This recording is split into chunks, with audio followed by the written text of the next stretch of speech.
Hello everyone and welcome to Best Twitch Streamers, and today we're gonna be showing you guys on how you can stream on Discord. Now, Discord streaming is pretty much very simple, and I mean it's very simple, but there are a few complications. For example, if there is a channel that's created and you don't have normal access to that channel, for example a private channel, right?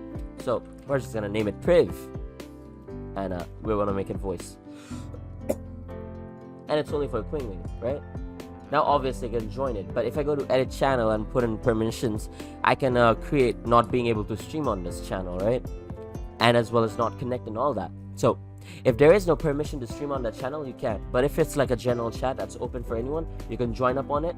Once you join up on it, let's open up Spotify over here, because this is what we want to stream, right? Share your screen and then select Spotify, and that's it. It's as easy as that. You can stream just like that, just like 1 2 3 ABC. Streaming on Discord is so easy. With that being said, I hope you found this video extremely helpful. If you did, please drop a like, and if you want to see more videos like this in the future, don't forget to hit that subscribe button as well as that notification bell. Thank you so much for watching. See you. Peace.